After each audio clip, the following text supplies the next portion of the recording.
What's going on, Consciouztv? Your favorite breakdown commentator, CTV. Welcome to another riveting episode of the Consciouztv platform. Happy Thursday. You guys already know what we're here to get into. Before we do so, please go ahead and thumbs up the video until it's absolutely stuck. You guys know that thumbing up the video not only helps with YouTube's algorithm, but more importantly, it triggers up YouTube's notification system. So when you are thumbing up the video, you are literally knocking on the digital door of another Conscious crew member and telling them to get their black asses into the sanctuary. You guys have been doing so fantabulous with the likes. I could not be more happier. You guys know that YouTube has been playing on our head tops. They have not been sending out notifications like they should.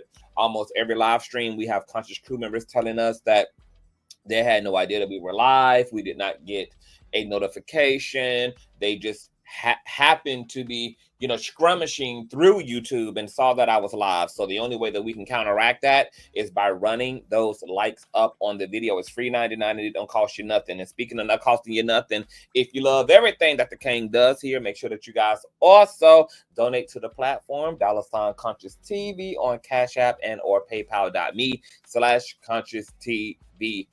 And Conscious, of course, spelled with the Z on the end, just like it is here on the platform. You can also follow me on Instagram under the same handle, as well as Patreon. All handles are in the description box below, as well as in the ticker that is scrolling at the bottom of the screen. Last but not least, please share the stream out to wherever it is you have digital community, whether that be a YouTube community wall, your Snapchat, your MySpace, the dark side of Twitter, Tumblr, or your personal OF. I don't really give a where you lay the link. Just let them hopes know that we're loud, we're live, and we're certainly in color. And with no further ado, let's go ahead and push on through.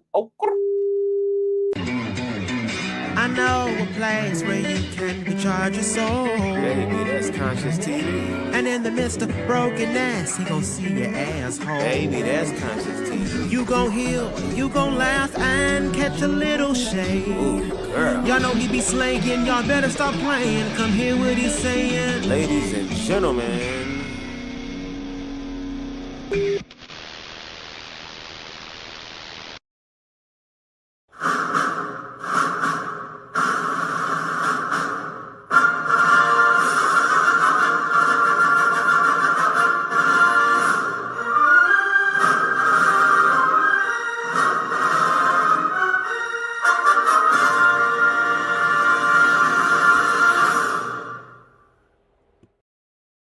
What's going on, Conscious crew? Hi, everyone. Naya, I see that you said you're going to talk about Funky. We spoke about Funky yesterday. What exactly is going on that would put him on the docket again? He's been trending all damn week because of all this stuff he got going on with Fox Soul and Claudia.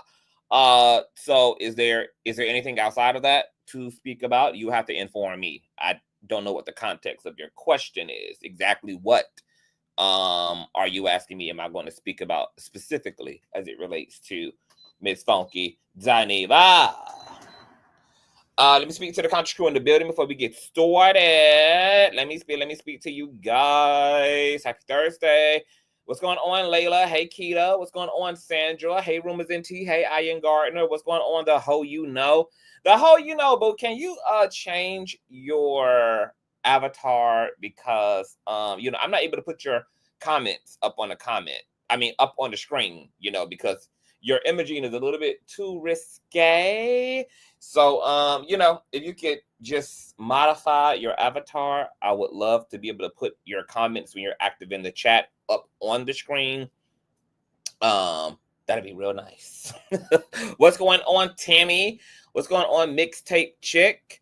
What's going on, the Vonnie Vaughn Show? Hey, Kimani's Way. What's going on, Adora? Hey, Whitney. Yes, Davis. There's a lot going on, child. Hey, Rumors and Tea.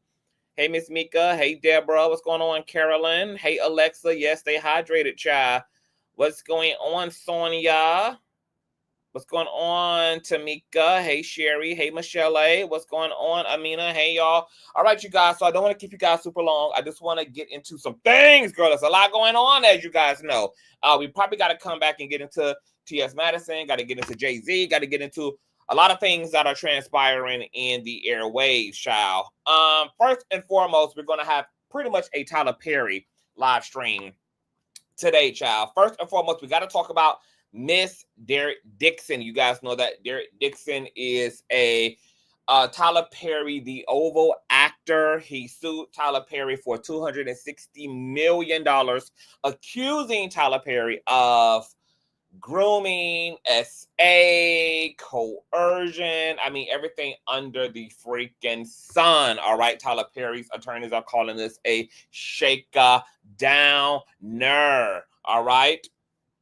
Now, Derek Dixon apparently has now come out of hiding since his infamous lawsuit, and he has spoken to the Hollywood Reporter. All right, so this is our first time hearing from Derek Dixon since his explosive allegations launched against the Tyler Perry child. Let's get into Miss Hollywood Reporter. Oh, yes, God. You guys run the likes up, run the likes up, run the likes up. What's going on, Lauren? Hey, Miss Coco. Hey, y'all. Hey, everybody. So get into this, you guys. Tyler Perry accuser Derek Dixon speaks, quote, "I couldn't stay silent anymore." In his first interview since filing a $260 million sexual assault claim against the Madea creator, actor Derek Dixon says he felt compelled to go public because, quote, "Everyone deserves to go to work and do their job without their boss trying to have sex with them." Actor Derek Dixon says that the process of bringing his recent bombshell lawsuit for sexual harassment and assault against Atlanta entertainment mogul Tyler Perry has been terrifying. But in his first interview since filing the $260 million claim against Perry in LA Superior Court on June 13th, he says he felt compelled to speak out because, quote, "I couldn't just let him get away with this." Quote, "Everyone deserves to go to work and do their job without their boss trying to have sex with them," Dixon says. Quote, "My goal is to help ensure that the next generation of actors and creators don't have to choose between their dreams and their dignity." Dixon, an actor in his late 30s who appeared in 85 episodes of Perry's BET series, The Oval, that aired between 2021 and 2025, alleges in the lawsuit that Perry made several unwanted sexual advances toward him, including one in which the producer pinned him against a wall and groped him, and another in which Perry snuck into his bed. Dixon has accused Perry of engaging in a pattern of exploiting male actors in his productions and using his power in entertainment industry to harass employees. In a statement, Matthew Boyd, a lawyer for the 55-year-old mogul, called Dixon an individual who got close to Tyler Perry for what now appears to be nothing more than setting up a scam. Tyler will not be shaken down, and we are confident these fabricated claims of harassment will fail, Boyd said. Dixon, who answered the Hollywood Reporter's questions by email, described first meeting Perry in Atlanta in September of 2019 when he was working as an event coordinator for a company, Legendary Events, that was organizing the opening party for Tyler Perry Studios. At the time, Dixon, who was sporadically acting and writing in theater in Atlanta, says that he knew Tyler only as the creator of the Madea movies. Dixon says that Perry singled him out in the crowd of event staff and asked him to get on stage so he could check the lighting, and then asked Dixon if he was an actor. Quote, "I said yes, but not really right now." Dixon says, quote, "And he said, yes, you are. I can tell." At the end of the event, Perry and Dixon exchanged numbers, and Perry began texting Dixon the next day asking, quote, "So who are you? What's the dream? What do you want to do?" Perry offered Dixon the opportunity to audition for the part of a character named Dale in his series Ruthless, a spinoff of the White House set drama The Oval, created under Perry's overall deal with Viacom and CBS. Perry ultimately cast Dixon in the part, telling him it was a small role that could get a lot bigger. At that point, Dixon, who is an out gay man, quote, "did not know that Perry was interested in men or that he was looking for an actual relationship." We're going to assume that Dixon also has cataracts then. Okay? Dixon's complaint says. About a year after this, in December of 2020, Perry would announce on Instagram that he and his longtime girlfriend, Galea Bekele, with whom he shares a now 10-year-old son, had broken up. Quote, I'm not going to speak for him on how he identifies sexually, Dixon says. Quote, regardless of his sexual orientation or gender, he should not be speaking to any of his employees, whether they be men or women, gay, straight, or bisexual, about their sexual preferences, how often they're having sex, and physically assaulting them. Dixon grew up in Raleigh, North Carolina, and decided he wanted to be an actor after appearing in his first play in his freshman year of high school. He studied acting at Marymount Manhattan College and the T. Schreiber, I don't fuck that up, studio in New York. Performed in plays in Atlanta and won a Georgia Playwriting Award. Prior to working at the events company, he mostly made his living as a waiter or bartender while trying to build his acting career. In January of 2020, as Dixon outlines in his complaint, Perry invited him to his home in Douglas County, Georgia. Both men drank alcohol, and Perry told Dixon that he was too inebriated to drive home and should stay in the guest house. After Dixon went to bed in the guest house, he says that Perry climbed into bed with me and began rubbing my thigh. I immediately jumped out of bed and said, quote, I'm not that sexual, and stood up until he left the room. I thought that my reaction made it clear that night that I was not interested. No, it only meant you weren't interested that night. After the encounter, Perry called or texted Dixon every day, Dixon says, and Dixon ignored him. Quote, Derek, why don't you text me more? Reads one text included in Dixon's complaint. After a few days, Perry texts saying he wanted to expand Dixon's small role of Dale on Ruthless to be a reoccurring character on The Oval. It was the kind of career opportunity Dixon had been waiting for. Dixon read that his character would be shot 4 times in the chest at the end of the season and assumed he would be unalived off. When he asked Perry about the storyline on a phone call, Dixon claims that, quote, he said that if I did a good job, I'd probably survive.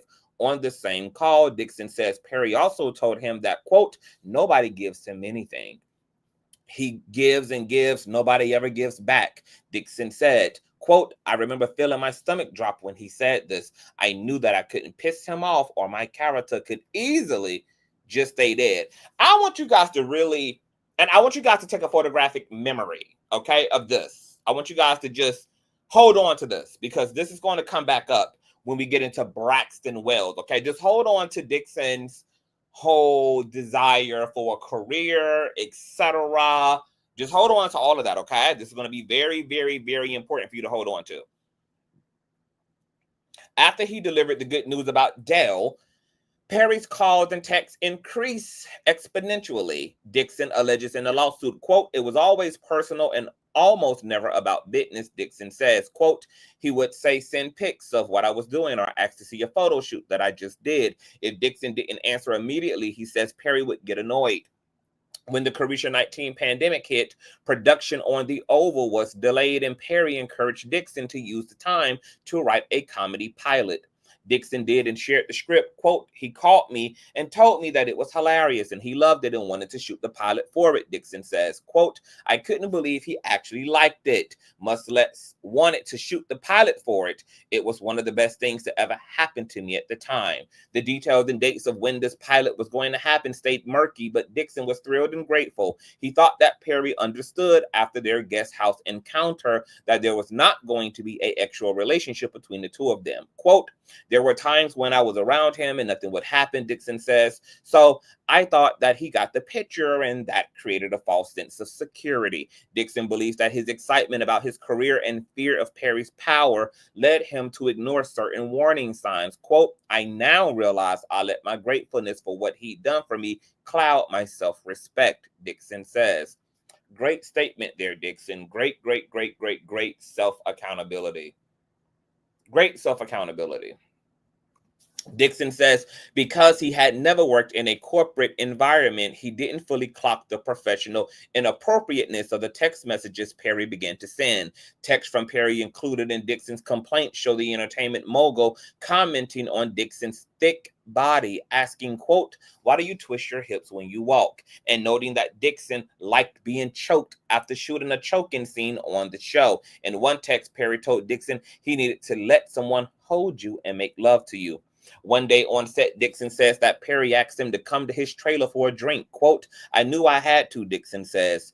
"We all were living at Tyler Perry Studios working for Tyler Perry, who was the producer, writer, and director. And I understood that you do what Tyler Perry says and you go where he demands." Ironically, remember Monique said the same thing about Tyler Perry. Remember when comedian and baby mama Monique from the Parkers, Queens of Comedy, Monique said that when she first encountered Tyler Perry, that Tyler Perry ran a very tight ship, and that when she entered the room to speak with him, that he just simply snapped his fingers and all of his little worker bees just scattered like roaches with the lights off or with the lights on, that he just snapped his fingers, baby, and the girls got in formation and out of formation, child. All right. Let me see, where was I? I felt like if you were invited and you cared at all about your career and staying on the show, you couldn't say no. Perry had his assistant bring them margaritas in the trailer, Dixon says. He claims in his complaint that Perry began asking uncomfortable questions, including whether Dixon was attracted to him. Dixon tells THR he continued to deflect Perry's interest, telling him that he wasn't that actual and that he wasn't looking for anything. When he left, they hugged and Perry pushed him against the wall and grabbed his buttocks, Dixon says. Quote, after he would do things like that, he would say things like, "We need to just be business. We need to just be professional." And I would think, great, yes. Every time I thought it would stop. The texting continued, however, with Perry often sending messages while drunk and seeming to get angry with Dixon didn't answer. "Derek," he said in one text that appears in the complaint, "don't you dare ignore me. I deserve better. I deserve attention all the time. What's it going to take for you to have guiltless sex?" reads another text. Quote, "Have you found that yet in therapy?" Dixon says he started having insomnia and stomach issues, and his doctor prescribed him Zoloft and antidepressants. After weeks of reciprocated sexual innuendos, Perry lashed out at Dixon on set. The complaint alleges asking if he needed to punch Dixon in the stomach for Dixon to deliver the performance he wanted. In July of 2021, according to Dixon's complaint, Perry invited Dixon to his house, ostensibly to discuss Dixon's pilot losing it. Quote, "I was worried, but I knew I had to go," Dixon says. "I thought if he tried anything again, I could handle it and de-escalate it like I usually did. Instead," Dixon says, "he and Perry got drunk, and Perry told Dixon to sleep in the guest house again. He told me to give him a goodnight hug, and as I did, he abruptly and forcibly pulled down my underwear and groped my bare ass." Dixon says of one of the most damning allegations in his complaint, quote, "When I tried to pull my underwear back up, he grabbed my wrists to keep me from putting them back on. I couldn't believe what was happening." Dixon believed that he was about to get great. "I told him, no, stop, and I don't want this," Dixon says, detailing the incident described in the lawsuit. Quote, "But he wasn't stopping. He just told me to relax and let it happen and that he wasn't going to hurt me." Perry's estate, which has a guard and gate, is located in the middle of nowhere, Dixon says. Quote, "An Uber cannot drive to the guest house." To defuse the situation, Dixon says he told Perry he couldn't do anything actual because he was hungry, which sent Perry off to get a pizza. They ate the pizza back in the living room. Then Dixon returned to the guest house, locked himself in the bathroom, and fell asleep on the floor.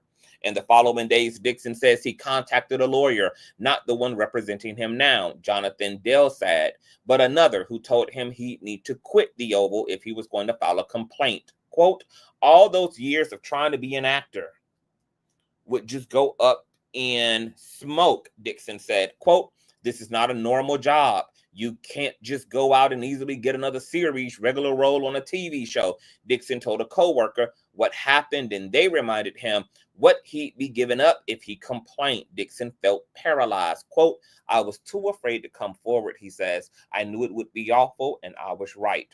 Over the next several months, Dixon says he avoided Perry declining an invitation for a yacht trip. Someone from Perry's production company reached out and said they wanted to shoot the pilot soon, and Perry's attorneys called and told Dixon he was getting a raise, but not to tell his other castmates because he was the only one. Dixon decided to stay quiet, hoping the pilot would be a success. Hold on to all of this, you guys. And he could find work elsewhere in the entertainment industry. Perry shot Dixon's pilot in March of 2022. What Dixon didn't know at the time, he alleges in the complaint, was that Perry's contract with Viacom prohibited him from shopping the show for 2 years. Perry declined to comment on the deal. Quote, I believe he was trying to dangle my dreams in front of me for as long as he could to prevent me from talking, Dixon says. In January of 2023, after finishing another season of The Oval, Dixon moved to Santa Monica, hoping to put physical distance between himself and Perry and waiting for Perry to sell the pilot. In December of 2023, Christian Keys, another actor who worked for Perry prior to Dixon's employment, went on Instagram Live detailing his abusive experience with an anonymous Black Hollywood billionaire, which Dixon believes to be a reference to Perry. Keys' manager has not returned a request for comment. In June of 2024, Dixon filed a sexual harassment complaint with the Equal Employment Opportunity Commission and quit his job working on the last season of The Oval, for which he was under contract to make close to $400,000. The EEOC complaint is currently pending. Quote, I was an employee and he was my boss, Dixon says of what motivated him to file the complaint. Quote, the fact that I'm an actor doesn't make me any less an employee. For a long time, I convinced myself that it was part of the industry or that somehow I had to accept it to keep working. But eventually, I couldn't stay silent anymore. Okay, well, good for you, Dixon, for reclaiming your dignity and time. In the week since his lawsuit became public, Dixon says he has received a mix of responses from online threats and harassment to messages of support to stories of other people who say they have had similar experiences with Perry. Quote, this is why people, especially men, don't come forward, Dixon says of the harassment. Asked if he attempted to reach a private settlement with Perry prior to filing his lawsuit. This is what I wanted to know as well. Last month, Dixon says, quote, there are always attempts to resolve situations like this privately, but they never result in the type of change necessary to protect further victims. At the end of the day, my absolute fear is that he will be able to continue doing this without any major consequences. Okay, so I'm not really sure what that response means. What do you make of that? I mean, he didn't really answer it directly. He just kind of gave a general, there are always attempts to resolve situations. Okay, but you were asked specifically, did you or did you not try to pre-litigate with Tyler Perry? I would like to know that because, as I was telling you guys before, if Tyler Perry had an opportunity to really keep this out of the limelight and to keep this lawsuit from seeing the light of day, then it means that Tyler Perry must feel that he can adequately defend himself against this lawsuit and its claims, since he knew that Derek would file if they weren't able to reach a settlement. If Derek did not try to pre-litigate and send Tyler a demand letter prior to filing his lawsuit, then Tyler Perry is just kind of forced to deal with all of this in real time. But yeah, I want to know the answer to that question too. Like, did he send Tyler a demand letter? Because if that's the case, then Tyler Perry was put on notice. Tyler Perry had an opportunity to reach a settlement with Derek and keep this all from, being loud, live, and in color on Consciouztv's platform. And also knew that if he didn't reach a settlement, that this lawsuit was going to go up, but that if it did, he would be able to combat this. So that's interesting.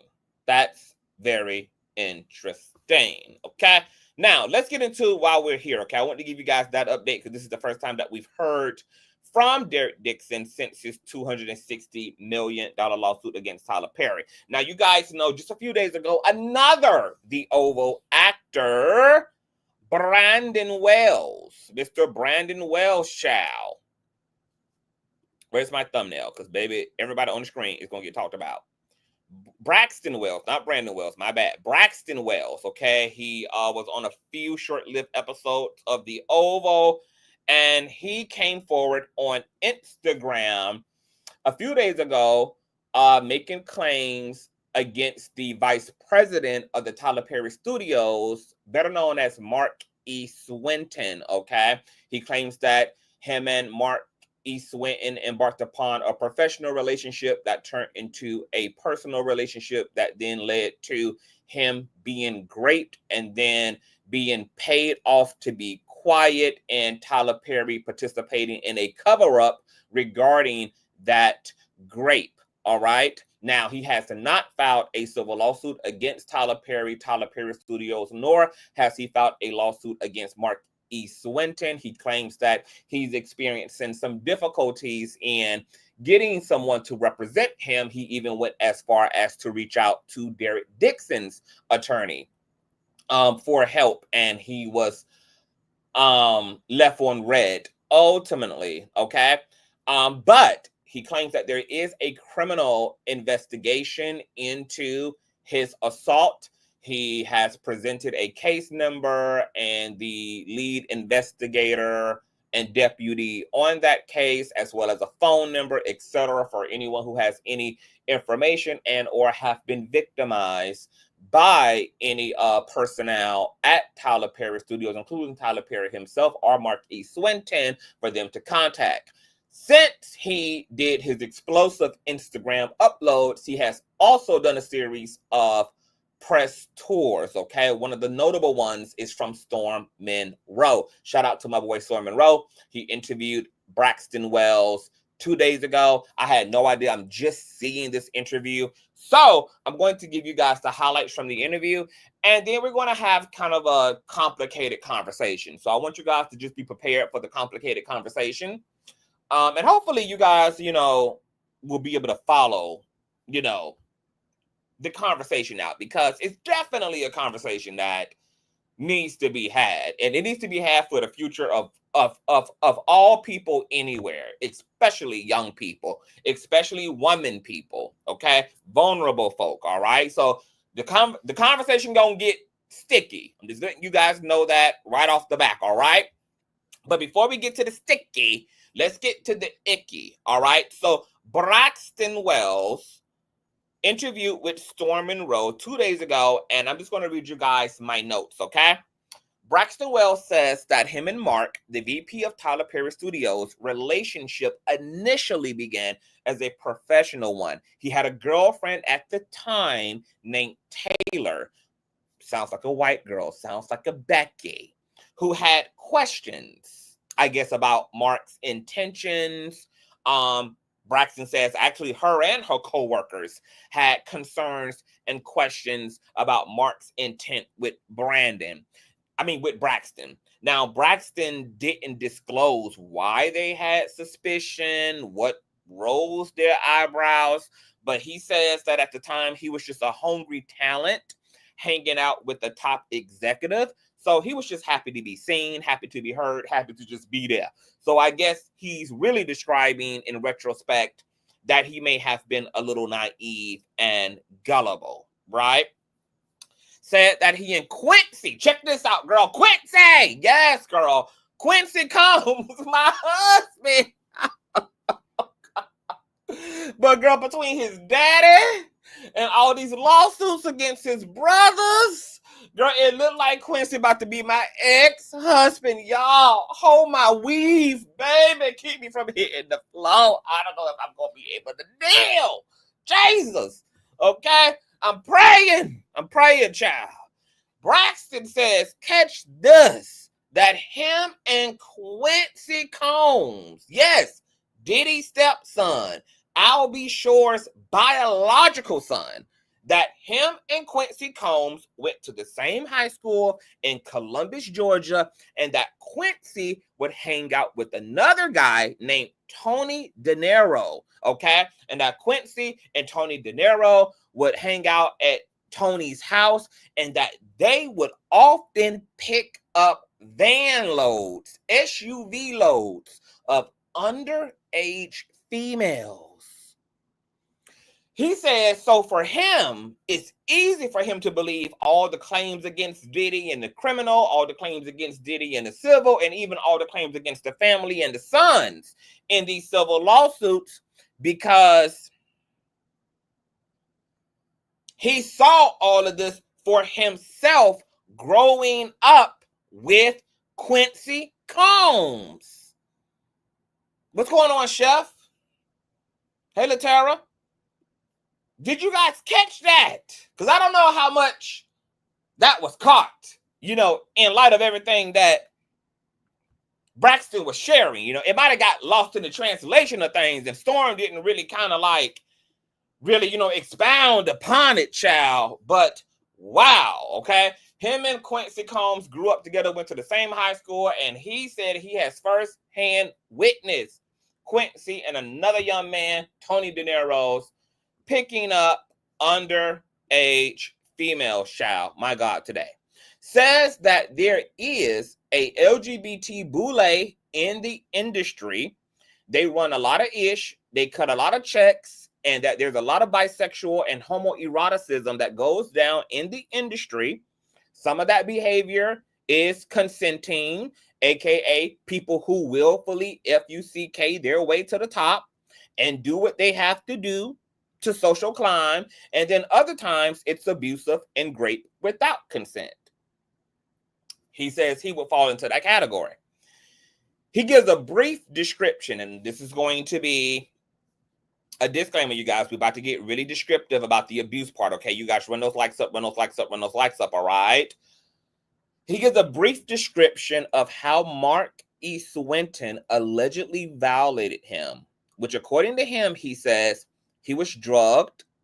Something was put in his drink at Mark's home. He said he got blurry vision and was taken up to Mark's bedroom where Mark's entertainment area was. And Mark tried to kiss him, and he told him no and pushed him off, and then things got fuzzy. He blacked out and woke up the next day butt naked in Mark's bed. He said he had Vaseline and blood in his butt crack. Said he saw Mark at the corner of the bed, and Mark Apple paid him $6,000 and told him to not say anything. Braxton said he asked him what happened. Mark said that they had sex. Braxton said when he got checked by the doctors, he did end up contracting herpes from Mark E. Swinton, the VP of Tyler Perry Studios. Said he began treatment for the herpes. Said he also had hip pains and other injuries from the ordeal. He said initially, following the incident, while still being in Mark's home in his bed, that he was speechless. He didn't really feel that there was anything left to say. He said he showered afterwards. And he said he rationalized how to handle the situation based upon Mark being someone who could ruin his whole life, really meaning his entertainment career. Let me tell you something, baby. It's something about them guest bedrooms at them higher ups' homes, baby. We thought Candy's dungeon was a mess. No, ma'am. It's them guest bedrooms. It's them extra bedrooms at them higher ups' homes, girl. If you get invited to lay down, to go take a cat nap, to sleep over in the guest bedroom, baby, you might want to haul ass immediately. It doesn't seem that anything good ever comes of taking the opportunity to sleep in the guest bedroom. All right? Says that he reached out to Christian Key's manager for some help, but he did not disclose what kind of help, and said that he heard that Christian Key settled with Tyler Perry for $12 million, you guys. Okay? He says that he has heard rumblings from his industry peers that Christian Keys settled for $12 million. He said that this is why when Christian Keys went to talk about the Queen's Men going to another network and how he was going to cut his professional ties with BET, how he believes who Christian Keys was really talking about is Tyler Perry meddling again with the Queen's Men, but how Christian Keys can't allegedly say Tyler Perry's name because Christian Keys had to sign a NDA alongside his settlement, which is typical protocol. That's typical settlement protocol for sure. Now, whether that's true or not, I don't know. But all we do know is that Christian Keys has not bust the grape since he did all of that hooting and hollering back in 2023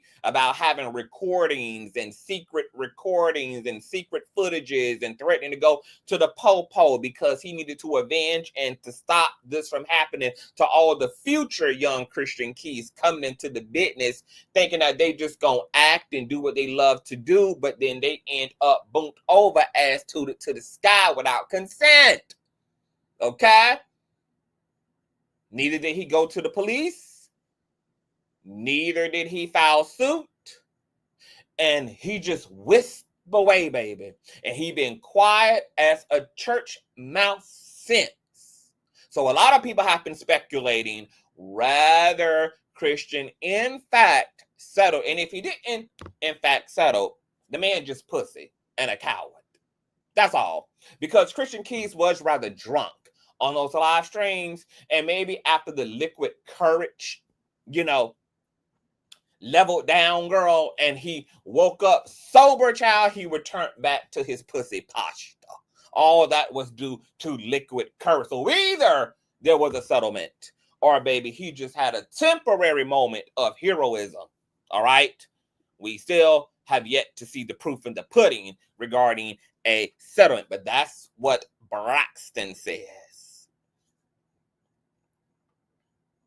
When speaking to the question of why Braxton remained in contact with someone who had drugged and anally sodomized him, he said, well, what would you have done if acting was your dreams?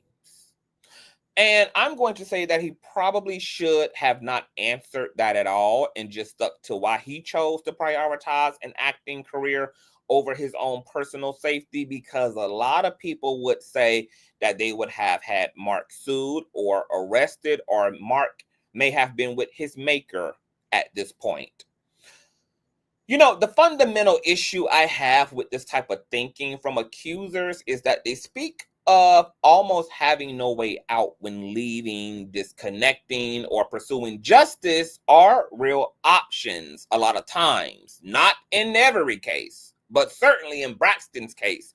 I mean, he even admits that he chose the prospects of his dreams as an actor over justice regarding the violation against his very humanity. And not everyone in his shoes would choose to do that. There are plenty of women and men who chose the opposite of Braxton's actions. So there's not this universal response to this type of violation or circumstance that everyone lays down and just takes it and rolls over. Not judging Braxton, but just saying that how he chose to respond to this isn't universal across the board. Also, I could not imagine desiring something so bad that is not essential to my basic needs that I would be willing to endure disgusting acts against my body and my humanity just for the sake of that non-essential thing. I can understand people making these type of choices in dire scenarios like food, shelter, and any essential. But it's another thing when people try to justify accepting things they consider violating for things they don't even need, such as a successful acting career that is not an essential need. It's not something that, if it doesn't happen, will impact your greater health or even the quality of your life overall. Yet people make these type of deals every day with the devil for non-essential matters. I mean, it happens, and God bless them. I also want to say that there does need to be an aspect of how we explore these type of claims and incidents where people willingly admit that on some level they accepted what happened to them because they thought that it would leverage them in another situation, such as Braxton admitting that under normal circumstances he would not have ever had sex with a man. But since his consent was removed and the incident had already occurred, that he then chose to protect his rapist because his own transactional nature believed that the non-consensual act would result in a promising career. Because, child, that's a context now that makes Braxton complicit in his own alleged abuse. That context now puts some onus on Braxton as well, and not just Mark. And two things can be true at once. What Mark allegedly did was criminal and was patently wrong, immoral, and unethical by every means, no questions asked. But because Braxton accepted the violation almost as a payment for more stake and equity in Hollywood, it means that Braxton needs to address his own, I don't know what to call it, his own ego, his own transactional nature, his own, I'll leave it at those two words. You know, because unlike Cassie, he wasn't in a situation where Mark threatened to expose videos or even threatened to blackmail or blackball him. Matter of fact, when Storm asked Braxton, is he in fear of his safety at this point, Braxton said absolutely not. So Braxton made a clear decision to participate in the cover-up of his own rape for the sake of an acting career, and was under no third-party duress from Mark himself. Mark allegedly raping him, if that's what happened, is still criminal, and Braxton choosing to let it slide doesn't absolve Mark in any way, but it does mean that Braxton was complicit in the cover-up and that there are character and integrity issues on Braxton's part that didn't make the aftermath of his rape any better, since he chose to sit down in it thinking that it was going to pay off to do so. Says that he came out with his accusations before Derek Dixon's lawsuit, but that they paid him to take down his post and he got $200,000 out of it. Then when Derek came forward, it reinvigorated him, so he resurfaced because he felt him and Derek's case was the exact same, and that his previous settlement, he was lowballed and didn't know his rights, and now he does. So I guess he's coming back for the rest, you guys. Whew, child, it's a lot. Alexis B says, same. There comes a time where there's a certain line you don't cross when it comes to your dignity. And I feel like we need to have more of this conversation, you guys. There are too many people who, for whatever reason, by whatever set of circumstances, whatever type of raising, I don't know what creates this, where there are lots of people who are able to rationalize their predicament or their abuse or their violation in exchange for a material gain. And I don't know how much longer we're going to be able to just ignore that elephant in this room. I know it gets complicated having that conversation alongside the conversation regarding abuse and sexual violation and rape, etc. But at the same time, not having this conversation and not seeking to resolve the things that don't make situations like this better for the victim, or that, hell, put a unsuspecting person in a position like this, is what's ultimately continuing to lead to the systemic abuse in the industry. And what's really scary about the Christian Keys and all of that, and even the Derek Dixons, right? Hell, what's even scary about the Braxton Wells of the world, right, is that all of these people withheld a lot of information about things that should not have been happening to them, but because they all thought it was going to get them to the top of the pyramid, it now begs the question of, well, damn, what would have happened if things would have went all of their way?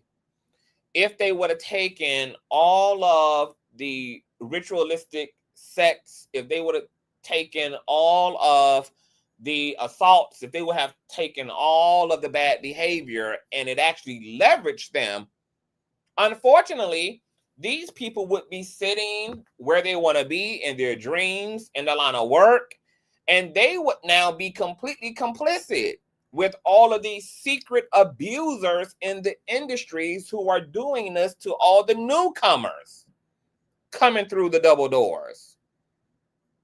This allegedly is exactly why Christian Keys, right, wanted to finally get in front of it and do something about it, because he was afraid of what was happening to the young men coming into this industry who had no idea what was waiting for them around the hallway.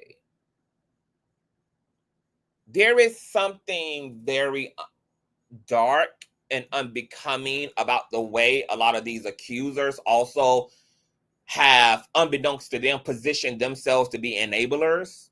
It's kind of weird that a lot of these accusers, if you're really listening to them, that they're practically saying that they too are transactional, just like the people they're calling abusive, and that they played the game with the expectation that it was going to benefit them to do so, and that because things did not pan out, shows didn't get picked up, checks didn't clear, careers weren't extended, now they are a proverbial victim and seeking retribution monetarily from these other abusers. That's a lot going on in one situation. And once again, it does not take anything away from anything inappropriately done to these men, but there also has to be a separate side conversation established about a lot of these accusers and their own predatory nature, aka preying on people with means. It's nothing wrong with seeking opportunity from people who have opportunity to give to you, especially if you're in need of opportunity. But there is, especially when you have people admitting, once again, that I would have stayed quiet and I would have been able to tuck this away and never articulate this ever if things would have went my way. There is also something equally predatorial about that as well. It's almost like a hoe and their client. Both the client and the hoe are complicit. Both are complicit. It was a collaborative exchange. Now, of course, in Braxton's case, this is different, right? Because he did not consent to assault, right? That was removed from him because he was drugged, and then he woke up and there had already been the assault. But then from there, he decided to stay in connection and contact and union with his abuser. And this be my question as well. I'm kind of shook that a lot of these people don't be afraid of what else is going to happen to them. Like, I couldn't even be comfortable with someone who had drugged and assaulted me. I could imagine continuing to kiki and cackle. Once again, if it was a essential, yes, I would definitely be in top tier survivor mode. But once again, acting is not a essential. You can get a regular corporate job. You can become a truck driver. There are a trillion ways to make money. You don't per se have to make money through entertainment, even if that's your dreams. Your dreams are somewhat a luxury as well. You know, but this wasn't essential. How are you not scared to be in the company of someone who could do something like that to you? How? I'm not sure how you could, unless, to Braxton's point, girl, you want what you want that bad, which is that money. You want that career access. And it's just really sad that these people want something material more than they wanted personal safety, more than they wanted their dignity, more than they wanted their integrity. It's sad that somewhere in Christian Key's, Derek Dixon, and even Braxton's self-esteem within their consciousness, that it made sense to sell themselves short like this, even though I know they don't think that they're selling themselves short, because it's $400,000 on the line, it's millions of dollars on the line. But selling yourself short for any reason that's material is selling yourself short. Because, baby, that money comes and goes. Them shows come and go. The bigger question is, can you live with who you are at night? And can that person go face God? The real question is, can you sleep with this? Can you live with this? I hate that we're in such a materialistic, capitalistically saturated system that, my God, that people are willing to cut these types of flips. Now, once again, I ain't talking about the people who with the shits, okay? Because, baby, there are people who with the shits, bitch, okay? And I guess to some degree, it begs the question, too, with all these female and male accusers, that are they actually with the shits, too? Is the proverbial victim just a cover for their own willingness to be with the shits, to do what they have to do to get what they want? After all, Braxton said even after he had been sodomized that he remained close because acting was more important than his sodomy. Acting was more important than him being great. Acting was more important. Acting was. Same thing with Dixon, who he thinks he's putting Tyler Perry on blast with those text messages, but those text messages equally showed Dixon trying to rationalize and trying to use what he got to get what he want without having to give it all the way up. I mean, at one point in his text exchange with Tyler Perry, he said, look, for an Emmy, for a Golden Globe, baby, for the top of the top of the top of the top, baby, I'm willing to let this thing be bust all the way down.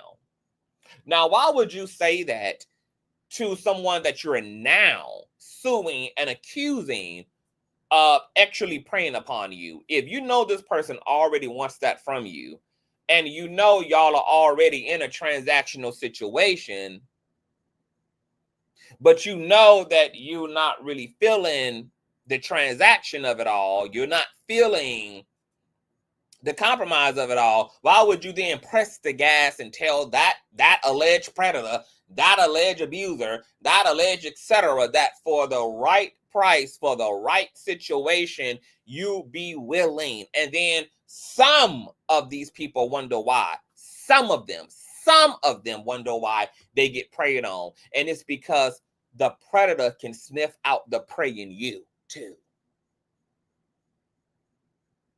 Once again, the pendulum swings both sides, baby. For every six-figure man, there's a gold digger. Someone who's equally transactional. Someone who's equally ready, baby, to get with the times and to be with the times. For every high-valued woman, there is a hobosexual waiting, baby.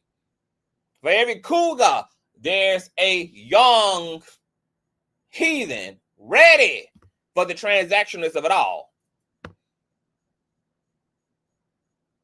And sometimes it's two like-minded energies linking up. But what happens sometimes is that one party goes too far. as we can even see from Braxton's text messages with Mark, very eager. He even admits in Storm's interview that he was very hungry, very thirsty, very whatever. You know, my dreams, my dreams, my dreams, my dreams, my dreams. My dreams. So disconnected from reality that for his dreams, he would be willing to be complicit in the cover-up of his own grape. For his dreams, that is. My God. Tyler Perry, Mark E. Swinton, and all the alleged accusers and victims, all of them need therapy. These men had issues long before they ever got to a Mark E. Swinton, long before they ever got to a Tyler Perry. Doesn't make Tyler Perry and Swinton any better. What they allegedly are doing, if these things are true, if I gotta say if, I'm a public figure, I gotta say if, I gotta say allege. Matter of fact, almost by way of avoiding a lawsuit, I also have to be fair in my commentary because, baby, ain't nobody gonna be sending me no lawsuit for slander and defamation, okay? So just by proxy, okay, I got to be fair in the way I assess and look at everything because my commentary is very much so public. And baby, I'm not fighting a lawsuit against nobody for near nothing. Okay? Near nothing.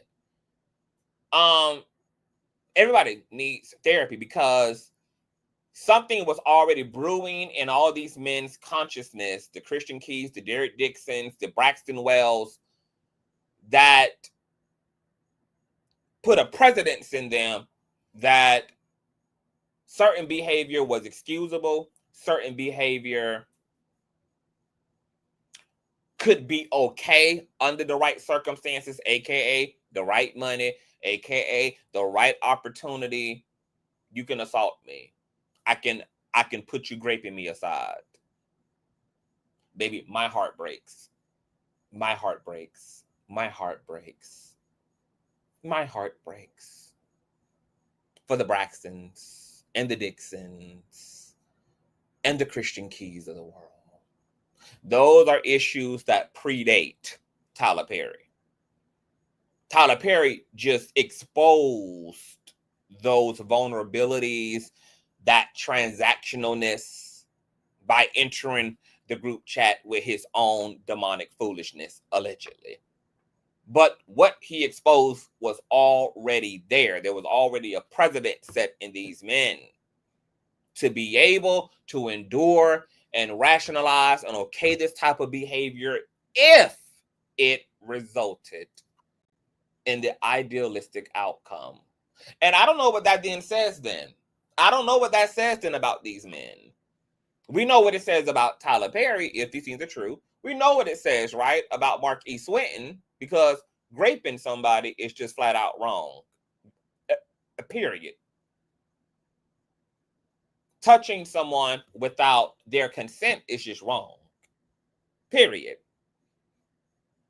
But then when you have the people who are being raped and being touched, willing to be complicit in their own cover-ups, because they're that transactional as well, that they're willing to have that made up to them by way of a career. I mean, what air does that create around us? Because baby, that muddies the water real deeply, baby. The water get doo-doo brown. It gets doo-doo brown. Yes, that water gets doo-doo brown, baby. So, I just want to end on this note, you guys.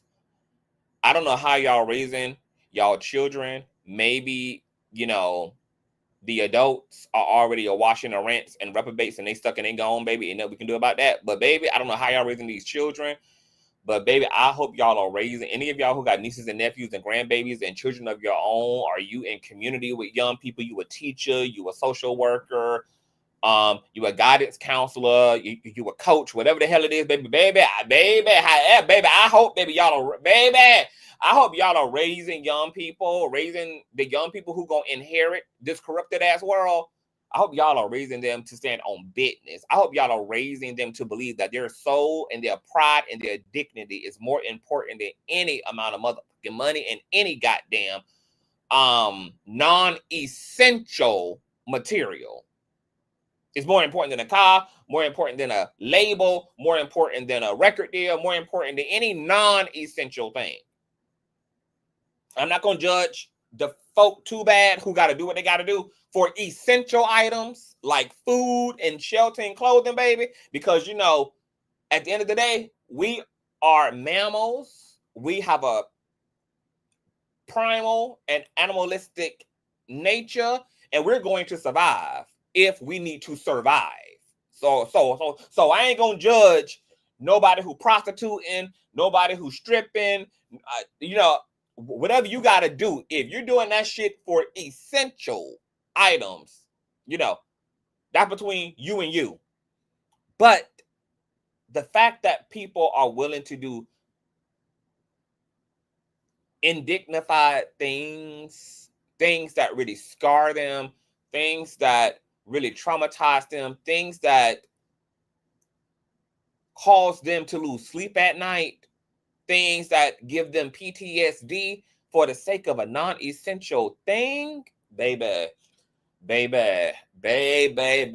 ma'am, baby. We gotta correct course here. We gotta correct course, girl. I don't know what's missing from the narrative. I don't know what's missing from the upbringing. I don't know what's missing from the messaging. I don't know what's missing. I don't know what's missing, girl. But baby, we gotta correct course. We gotta correct course. We gotta correct course. We gotta correct course. We gotta correct course. Gotta correct course. Yeah, we gotta correct course. This thing get too bad, too dark, too ugly. Too ugly. It's bad. It's bad on both sides. It's bad on both sides. I don't like the way this looks. I don't like the thought that if Braxton Wells, I don't like the thought that Braxton Wells, Christian Keys, and Dixon were missing something in their own humanity that made them think that they could bargain their dignity. That's sad. I also don't like the fact that these men and all other accusers in similar circumstances, I don't like that it appears as though if they all would have gotten what they wanted, that they would have been okay with the people they're claiming are abusers remaining in power and potentially continuing to do this to other people. The fact that they would have been willing to accept that they would have been willing to unconsciously participate in all of the SCX trafficking and coercion that goes on in the industry, as long as they would have gotten what they wanted, that they would have been willing to be complicit and turn a blind eye. That's scary. That's scary how some of the people coming forward as victims would have been willing to be complicit by their own talking points. They're always saying, look, things didn't go my way, and that's why I'm here. I tried to play the game. Some people went too far, or some people didn't make good on their word, and now we're here. And now the question is, if you would have got what you wanted, then what? Then what? You would have been out here allowing the same people that you're suing today for millions of dollars, the same people that you're willing to file criminal cases against today, would have been the same people that you would have been cheering on falsely from the front row at the Grammys. The same people that you would have been having to big up in interviews, now that you've made it, to act like they are the golden calf and participating in revving up them people's social equity so that more people can be trafficked and more people can be attracted to those same abusers, while you know the whole time how those people are getting down behind closed doors. That's very, very damaging, very, very dangerous. And we got some issues in trying to sort through all this shit, y'all. This shit ain't black and white. It ain't just bona fide victims against abusers. Some of these people got some real character issues, and some of these people have kind of said and revealed a little bit too much that definitely creates pause on them too. I'm going to keep you guys updated on everything that comes out of all of this. We'll see if Mr. Braxton will get a lawsuit going against the VP and Tyler Perry. We'll see if Mr. Marquis Swinton responds to any of these claims. More than likely, he won't until it turns legal. There is a criminal investigation that is open. And yeah, tell me what you guys think about Braxton Wells' interview. Very, very, very unique stuff going on here. I will see you guys later. Thumbs up, share, tell a friend of a friend of a friend. Of course, you guys know where you can donate to the platform, Cash App and PayPal. Email me or the T. And more than likely, we'll be back later today. Peace.